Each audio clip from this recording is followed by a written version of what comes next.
Welcome back. The autumn weather is here, and if you're on the hunt for a good bottle of wine to accompany a cosy night in by the fire, then look no further. That sounds lovely, doesn't it? Wine expert David Whelan is joining us this morning with some autumnal wines. Good morning to you, David. Good morning, guys. David, you were just saying these are kind of solid wines that if you wonder what kind of bottle of wine should I have in the fridge all the time, yes, these are the perfect wines. Are in the press. So these are what I consider classic stalwarts. They're like pasta, they're like rice. They're just really reliable. I know they mightn't be the fanciest in the world, but we all know that pasta's delicious. We also know that fried rice is delicious on a winter's night. I say they don't cost a fortune. So the first one we're kicking off with is coming from the Mâconnais area, which is an area that we've championed quite a bit. So this is southern Burgundy, and the grape variety is Chardonnay. And believe me, Chardonnay is very much de rigueur now. So it is, because people kind of turned their nose up at Chardonnay for a while, David, didn't they? They did, and it's amazing how it sort of became an urban myth that it wasn't cool to drink Chardonnay, which is the furthest thing from the truth, because arguably Chardonnay is the greatest white grape in the world. So it might vie a little bit with Riesling, but most wine aficionados would ultimately conclude, like Montrachet, the best expression Chardonnay is probably the best white wine in the world. Okay. So, what should we be getting? So here you're going to look for sort of nice stoned fruits. Not fruits. Stoned fruits. Stoned fruits. No, not stoned fruits.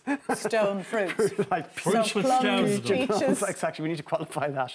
So and it's unoaked That's Chardonnay. next week's wines, it's unoaked Chardonnay. It's going to be quite broad on the palate, because this particular domain Carrette, is in Puy-Fouissé, which is a great area in Mâconnais. So it's polished, it's vibrant, and light and fresh. And that's what we want. It's 13.5% alcohol. And what we want when you finish a wine, if ever you're judging a wine, when you have imbibed it, you want to find that you're salivating at the end of it. That means the wine's got freshness, which means it'll work wonderfully with food. So if somebody gave you two different wines and you're salivating after one, that's the one to champion. That's the one to keep drinking. Have you imbibed yet? Oh, I have. Well, so now that's the stalwart from France. How much did you say that is, David? It's 15 euros, and you'll find versions of that throughout the length and breadth of Ireland. If you look for a good Mâconnais wine, and you should expect to pay about 15 euros for a really good producer. Now, another one that's become very trendy of late is the Albarino. Albarino is kind of the great Spanish white grape that people are championing now, because it's vibrant, it's fresh, it's zesty, and it's coming from Raïs Baixas, which is northwest Spain, which they actually call Celtic Spain. And bizarrely, when you go over and visit there, people have got pale complexion, freckles and red hair, and it's very green like Ireland. So, and anyone that walks the Camino will have invariably had their fair quota of Albarino at the end of it. Very light. So light, apricot, zesty. And this is classically meant to partner up with some kind of shellfish, but you see the way you're salivating again. It's crisp, it's fresh, it's kind of, even we use that word crunchy now, it's kind of a funny word that we're using. Is there kind of a creaminess to it? Creaminess comes from the lees content, and that's absolutely correct. I tasted that. Yeah, and that's a textural thing, which is really good to find as well, because it gives a little bit of broadness on the palate. So Albarino, and you will find Albarinos throughout Ireland again, trendy grape. And price point on it? 15 euros again. So really solid, really reliable, great for parties and the like. Now, here is always one of the most reliable places to jet into at winter time and autumn time, and that's the Southern Rhone. So we're moving to France for both reds, are we? No, we're going. Oh, we're going to France and Spain. France and Spain, and then we can conclude who wins the taste-off. Okay. So Southern Rhone is always a good area for solid, reliable wines. The only thing in the Southern Rhone is, because it's hot there, you have to watch that the alcohol levels aren't too high. This one is particularly well judged because it's 13.5% alcohol, and it's the Grenache grapes. So you always got these lovely soft red grapes. They're velvety, they're juicy, they're just very Moorish, and it's almost like if you're wrapping yourself up in a duvet, you could sip on this very, very happily with or without food. Yourself in a duvet. Oh, it's gorgeous. See, it has a lovely polished vibrant fruits, and this this is coming from. Taking his breath away. I'm not sure if that's a good or a bad thing. I think it's a good thing. I think it's a good thing. He's speechless for a second. So this is coming from a top Châteauneuf-du-Pape house called Chateau Beauchesne, which is an 11th generation family producer in Châteauneuf-du-Pape.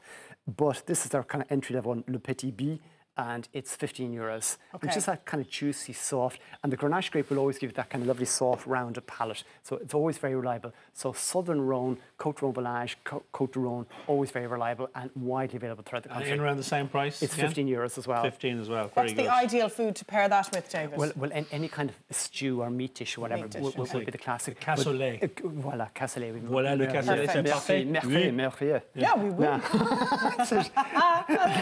And now, Ole, we go over to Spain, and I mean, everyone in Ireland has come across Rioja, But Rioja comes in different styles. So you have Joven, which is really relatively low use of oak in them, usually young, maybe no oak at all. Then you go into Crianza, and then you go into Reserva and Grand Reserva. And those classifications purely reserved to the amount of time that they have in oak. And sometimes if you've got a good Crianza, they can be very delicious and not too oaky, not too heavy. And this is in that category, I think, Roman Bilbao, 2015 vintage, which is a lovely vintage in Rioja. So here we've got Tempranillo, 100% Tempranillo, and lovely soft red fruits. You get that kind of vanilla oak coming through from the American oak influence. American oak gives you that very pronounced vanilla character.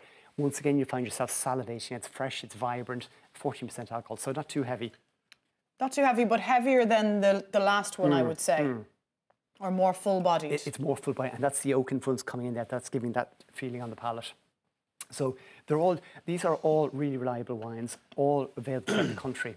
Yeah, because we often question David about what's a good wine to serve people for this, that or the other. And it's handy just to have a list of 4 wines that are well worth stocking them up on. These 4 will always delight people. Like, they're absolutely bulletproof, I'd say. And that's, again, similar price. This was $16.95, but you will find it at different prices around the place on promotions. You won an award, by the way. Congratulations. We did, yes. We won Food Wine Awards. We got voted Best Wine Experience in Ireland in 2018. Second year in a row? Second year in a row. Second year in a row, and only 4 years in business. That's ridiculously impressive. Yeah, so we're absolutely thrilled. They say it's difficult to win it, but even harder to defend your title. Right. Yeah, okay. you have done. Well, it's a team. Well, congratulations. Well, thank you very much. There's no surprise, dear boy. Okay, merci. Yeah. Your knowledge astounds me. Thank you, David. Thank you, David.